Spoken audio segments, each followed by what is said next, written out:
नमस्कार, आप देख रहे हैं CWB हिंदी न्यूज।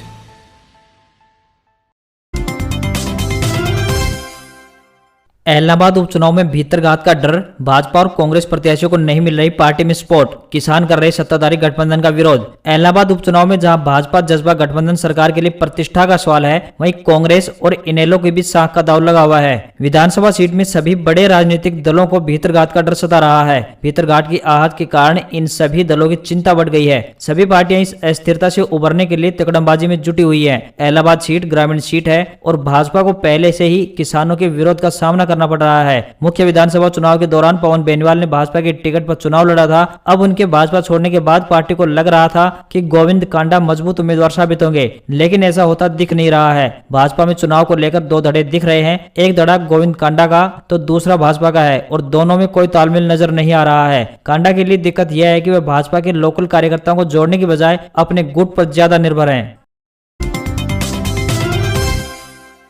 हरियाणा में नए वोट बनवाने का मौका 13 व 14 नवंबर व 27-28 नवंबर को बनेंगे नए वोट। भारतीय निर्वाचन आयोग एवं राज्य मुख्य निर्वाचन अधिकारी के निर्देशानुसार 1 जनवरी 2022 को आधार तिथि मानकर मतदाता सूचियों का संक्षिप्त पुनर्निरीक्षण किया जाना है। इसके लिए 1 नवंबर से 30 नवंबर 2021 तक दावे व आपत्तियां प्राप्त किए जाएंगी। किसी भी व्यक्ति की आयु 1 जनवरी 2022 को 18 वर्ष या इससे अधिक हो गई है, वह अपना नाम मतदाता सूची में दर्ज करवा सकता है। 1 जनवरी 2022 को आधार तिथि मानकर मतदाता सूचियों का संक्षिप्त पुनरीक्षण किया जाना है। इसके लिए 30 नवंबर 2021 तक दावे व आपत्तियां प्राप्त की जाएंगी। इसके अतिरिक्त नए वोट बनवाने के लिए फॉर्म नंबर 6, नाम कटवाने के लिए फॉर्म नंबर 7 व संशोधन के लिए फॉर्म नंबर 8 भरकर BLO को दे सकते हैं। जिनको नई वोट बनवानी है वे अपने साथ 2 रंगीन passport size photo, ration card की छाया प्रति, आधार कार्ड, जन्म प्रमाण पत्र जिसमें आयु 18 वर्ष हो व घर में किसी एक सदस्य का वोटर कार्ड उक्त तिथियों को बनवा सकता है। हरियाणा में मंजूर हुआ स्टेट हाईवे पंजाब बॉर्डर से राजस्थान बॉर्डर तक जाएगा। हरियाणा में एक स्टेट हाईवे को मंजूरी दी गई है। यह स्टेट हाईवे पंजाब बॉर्डर से लेकर राजस्थान बॉर्डर तक बनेगा। जानकारी के मुताबिक हरियाणा के रतिया विधानसभा के गांव ब्राह्मणवाला पंजाब बॉर्डर से राजस्थान बॉर्डर तक स्टेट हाईवे मंजूर किया गया है। यह स्टेट हाईवे फतेहाबाद के विभिन्न गाँव से गुजरते हुए राजस्थान बॉर्डर तक जाएगा। स्टेट हाईवे बनने से यहाँ यातायात सुगम होगा और 3 राज्यों के साथ बेहतर कनेक्टिविटी विकसित होगी। गांव ब्राह्मणवाला के पंजाब बॉर्डर से राजस्थान बॉर्डर के 65 किलोमीटर के इस स्टेट हाईवे के निर्माण पर करीब 185 करोड़ 48 लाख रुपए खर्च किए जाएंगे। हरियाणा वासियों के लिए राज्य सरकार एक बेहतरीन सौगात लेकर आई है। प्रदेश वासियों की आम जरूरतों को ध्यान में रखते हुए हरियाणा सरकार ने BR अम्बेडकर आवास मरम्मत योजना की शुरुआत की है। इस योजना के तहत हरियाणा का हर गरीब अपने घर की मरम्मत करवा सकता है। हरियाणा सरकार का मानना है कि अभी भी हरियाणा में बहुत से ऐसे घर और परिवार हैं जिनकी आर्थिक स्थिति बेहद खराब है और जो अपने लिए नया घर भी नहीं बनवा सकते हैं, परंतु अपने घर की मरम्मत भी नहीं करवा सकते हैं। ऐसे व्यक्ति को किसी भी दिक्कत का सामना न करना पड़े और वह अपने पुराने घर की दोबारा से मरम्मत करवा सके, इसके लिए हरियाणा सरकार ने डॉक्टर BR अम्बेडकर आवास योजना का शुभारंभ किया है, ताकि गरीब से गरीब परिवार भी इस योजना का पूरा लाभ उठा सके। नई घोषणा के अनुसार इस योजना का लाभ केवल अनुसूचित जाति के लोगों को ही नहीं, बल्कि हर जाति के BPL परिवारों को दिया जाएगा। पहले इस योजना के तहत घर की मरम्मत के लिए सरकार द्वारा 50,000 रुपए की सहायता दी जाती थी, परंतु अब इसे बढ़ाकर वित्तीय लाभ 50,000 से 80,000 रुपए कर दिया गया है। बेटी के जन्म पर घर में आएगी लक्ष्मी, सरकार देगी रुपए।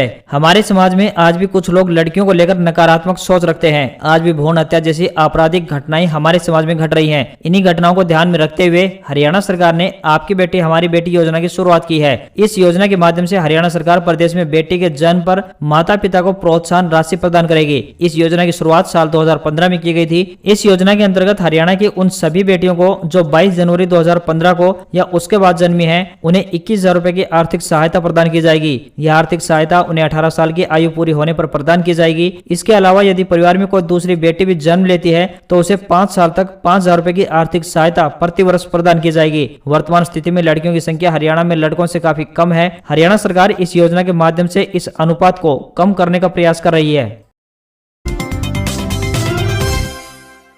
खुद का बिजनेस शुरू करने का है सपना, यह सरकारी योजना करेगी आपकी मदद। आप भी कर सकते हैं आवेदन। जानकारी के लिए बता दें कि देश के प्रधानमंत्री श्री नरेंद्र मोदी जी द्वारा भारत को आत्मनिर्भर बनाने के लिए 20 लाख करोड़ रुपए के पैकेज का ऐलान किया गया था। हर राज्य सरकार इस पैकेज का अधिक से अधिक इस्तेमाल करना चाहती है। इसी के चलते हरियाणा सरकार ने राज्य के लोगों को आत्मनिर्भर बनाने के लिए आत्मनिर्भर हरियाणा पोर्टल की शुरुआत की है। इस पोर्टल के माध्यम से लोग आसानी से बिना किसी कोलेटरल के लोन हासिल कर सकते हैं। वहीं लोन की रकम पर वसूला जाने वाला ब्याज 2% राज्य सरकार वहन करेगी। इस योजना के तहत 3 तरह के लोन प्रदान किए जाते हैं। पोर्टल के माध्यम से आवेदकों को 3 प्रकार के लोन दिए जाएंगे। इसमें पहला differential rate of interest loan योजना, दूसरा शिशु लोन यानी मुद्रा लोन और तीसरा है शिक्षा लोन। योजना के तहत लोन लेने वाले व्यक्ति को आत्मनिर्भर हरियाणा पोर्टल के माध्यम से अपना ऑनलाइन रजिस्ट्रेशन कराना होगा।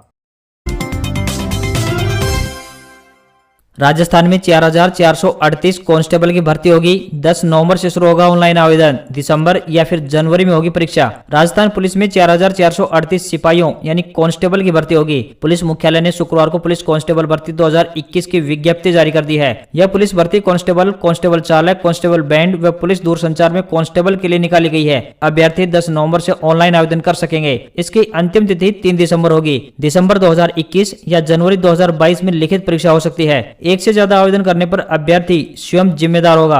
आवेदन भरने की अंतिम तारीख के बाद 15 दिनों तक आवेदन पत्र में किसी भी तरह की गलती को सुधारने के लिए विभाग की अधिकृत वेबसाइट पर लिंक उपलब्ध करवाया जाएगा।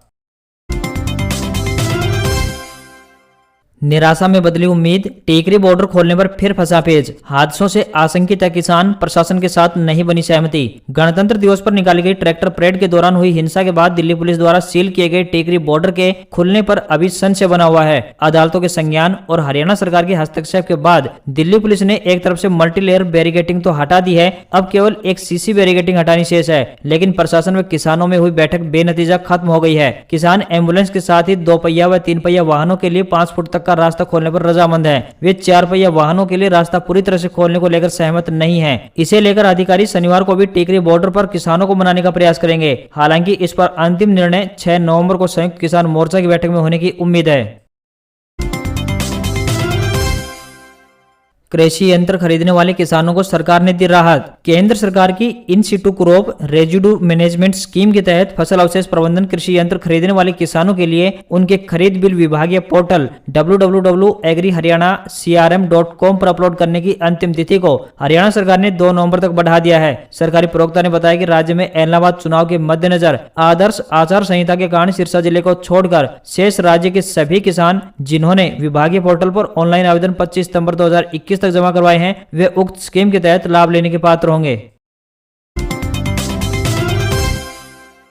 कोरोना को लेकर पिछले 2 दिनों में 2 बुरे समाचार सामने आए। पहला यह कि पश्चिम बंगाल के 24 परगना जिले के सोनापुर में महामारी का संक्रमण लगातार बढ़ रहा है। यहाँ 3 दिनों का लॉकडाउन लगा दिया गया है। कोलकाता में भी कोरोना मरीजों की संख्या में 25% का इजाफा हो गया है। यह 19 कंटेनमेंट जोन घोषित कर दिए गए हैं। अगले ही दिन यानी बृहस्पतिवार को खबर आई कि कर्नाटक के कोडागु जिले के नवोदय स्कूल में कोरोना विस्फोट हो गया है। यहाँ एक साथ 32 बच्चे संक्रमित हो गए हैं। यह 2 खबरें बताने के लिए काफी है कि कोरोना अभी गया नहीं है, वायरस हमारे आसपास ही मौजूद है। यह सही है कि देश में कोरोना की दूसरी लहर मंद पड़ चुकी है, इसलिए राज्य सरकारों ने पाबंदियां लगभग खत्म कर दी हैं। लॉकडाउन केवल नाम भर का रह गया है। अधिकतम रियायतें दी जा रही हैं। त्योहारों के मौसम में लोग भी बाजार, सार्वजनिक जगहों पर उमड़ रहे हैं। अगले सप्ताह दिवाली है, उससे पहले धनतेरस और बाद में भैया दूज है। ऐसे में भीड़ में जाने से पहले हमें समझना होगा कि कोरोना अभी मौजूद है। कोविड-19 वायरस पहले से खतरनाक म्यूटेंट में है। यह सही है कि भारत में कोरोना कमजोर हुआ है, लेकिन दुनिया भर के कई देशों में संक्रमण कहर बरपा रहा है।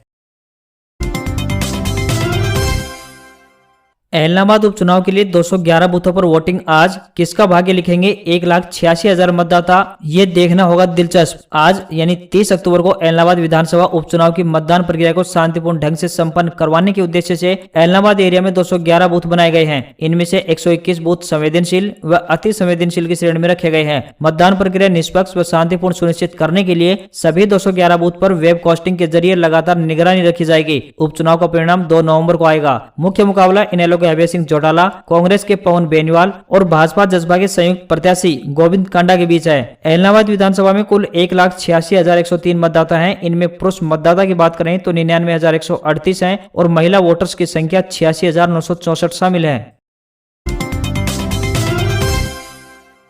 डीएपी खाद का विकल्प सिंगल सुपर फास्फेट डालकर बिजाई करें किसान, उत्पादन पूरा होगा और रुपए भी बचेंगे। बीते कई दिनों से प्रदेश के कुछ हिस्सों में डीएपी की किल्लत बनी हुई है। किसानों को जरूरत के मुताबिक खाद नहीं मिल पा रहा है। नवंबर में गेहूं की बिजाई शुरू हो जाएगी। ऐसे में डीएपी की मांग और आपूर्ति में अंतर होने की वजह से दिक्कतें और ज्यादा हो सकती हैं। कृषि एवं किसान कल्याण विभाग का कहना है कि अगर किसानों को डीएपी नहीं मिल पा रहा है तो वे उसके स्थान पर एसएसपी यानी सिंगल सुपर फास्फेट का प्रयोग करें। इससे भी फसल का उत्पादन पूरा होने का दावा कृषि विभाग कर रहा है। बताया जा रहा है कि बाजार में डीएपी 1200 रुपए और सुपर फास्फेट 380 रुपए प्रति बोरी के हिसाब से मिल रहा है। रेट के बड़े अंतर को देखें तो एसएसपी डीएपी से काफी सस्ता भी है और आसानी से भी मिल रहा है। 1 एकड़ में जहां डीएपी का 1 कट्टा डालना पड़ता है, वहीं एसएसपी का 1.5 बैग डालना पड़ेगा। 1.5 बैग पर किसान को 470 रुपए खर्च करने पड़ेंगे, जबकि डीएपी मुश्किल से मिलेगा और 1200 रुपए भी खर्च होंगे। सैनिक स्कूल में प्रवेश के लिए अब 5 नवंबर तक कर सकेंगे आवेदन। अखिल भारतीय सैनिक स्कूल प्रवेश परीक्षा के लिए ऑनलाइन आवेदन की तिथि 26 अक्टूबर से बढ़ाकर 5 नवंबर कर दी गई है। अब सैनिक स्कूल की प्रवेश परीक्षा में शामिल होने के इच्छुक विद्यार्थी 5 नवंबर तक ऑनलाइन आवेदन कर सकते हैं। 7 से 10 नवंबर तक उम्मीदवार आवेदन में दर्ज गलत एंट्री को ठीक कर सकते हैं। परीक्षा तिथि में कोई बदलाव नहीं किया गया है। राजस्थान में नेटबंदी पर हाईकोर्ट सख्त, याचिका पर कहा संभागीय आयुक्त ने किस अधिकार से इंटरनेट बंद किया, अथॉरिटी तो गृह सचिव के पास है। राजस्थान हाईकोर्ट ने परीक्षाओं में इंटरनेट बंद करने के फैसले पर सरकार से जवाब मांगा है। जस्टिस एमएम श्रीवास्तव और जस्टिस फरचंद अली की बेंच ने इंटरनेट बंद करने की चुनौती देने वाली याचिका पर सरकार से सवाल करते हुए पूछा, संभागीय आयुक्त ने किस अधिकार से नेट बंद करने के आदेश जारी किए हैं। इंटरनेट बंद करने का अधिकार सिर्फ गृह सचिव के पास है। राज्य सरकार की ओर से एडवोकेट एमएस सिंघवी ने हाईकोर्ट से समय मांगा है। अब अगली सुनवाई 23 नवंबर को होगी। राजस्थान में हर परीक्षा में इंटरनेट बंद करा दिया जाता है, फिर भी नकल रोकने में सरकार नाकाम रही है। एडवोकेट नीरज यादव ने हाईकोर्ट में संभागीय आयुक्त के आदेश पर इंटरनेट बंद करने के खिलाफ याचिका दायर की थी। याचिका में कहा गया है कि temporary suspension of telecom service public emergency और पब्लिक सेफ्टी रूल 2017 के तहत केवल इमरजेंसी और लोक सुरक्षा के मद्देनजर नेटबंदी की जा सकती है। उन्होंने कहा कि परीक्षा साल भर चलने वाली एक रूटीन प्रक्रिया है, यह इन दोनों कैटेगरी में नहीं आती है। याचिका में कहा गया है कि सरकार प्रतियोगी परीक्षा में नकल रोकने का हवाला देकर नेटबंदी कर रही है। ये आमजन के मौलिक अधिकारों का उल्लंघन है। इटली में मोदी, रोम में इंडियन कम्युनिटी ने प्रधानमंत्री का स्वागत किया। संस्कृत के पढ़े गए श्लोक। प्रधानमंत्री नरेंद्र मोदी 4 दिन के विदेश दौरे पर इटली पहुंच गए हैं। शुक्रवार को उन्होंने राजधानी रोम में महात्मा गांधी की प्रतिमा पर फूल चढ़ाए। यहां संस्कृत के श्लोकों के साथ इंडियन कम्युनिटी ने उनका स्वागत किया। यहाँ वे G20 समिट में हिस्सा लेंगे। 31 अक्टूबर को प्रधानमंत्री इटली से ब्रिटेन पहुंचेंगे। यहाँ वे स्कॉटलैंड के ग्लासगो में होने वाले जलवायु परिवर्तन से जुड़े सम्मेलन यानी COP26 क्लाइमेट चेंज समिट में हिस्सा लेंगे। यह क्लाइमेट चेंज पर 26वीं समिट होगी। इटली और ब्रिटेन ने मिलकर इसका आयोजन किया है। इस सम्मेलन में 120 देशों के राष्ट्राध्यक्ष हिस्सा लेंगे। न्यूज एजेंसी के मुताबिक इटली यात्रा के दौरान प्रधानमंत्री वेटिकन सिटी जाकर पोप फ्रांसिस से भी मुलाकात कर सकते हैं। G20 की यह मीटिंग वास्तव में पिछले साल यानी 2020 में होनी थी, लेकिन कोरोना के चलते इसे टालना पड़ा। अब ये इटली के रोम में हो रही है। प्रधानमंत्री 31 अक्टूबर दोपहर तक रोम में रहेंगे। इसके बाद ग्लासगो रवाना हो जाएंगे। G20 को वर्ल्ड इकोनॉमिक इंजन भी कहा जाता है। यह इस ग्रुप की 8वीं मीटिंग होगी। इस बार की थीम है पीपुल, प्लेनेट, प्रोस्पेरिटी। 4 मुख्य मुद्दों पर विचार होगा। इनमें महामारी से रिकवरी और जलवायु परिवर्तन मुख्य मुद्दे होंगे। माना जा रहा है कि मोदी इटली के प्रधानमंत्री मारियो द्रागी से भी मुलाकात कर सकते हैं।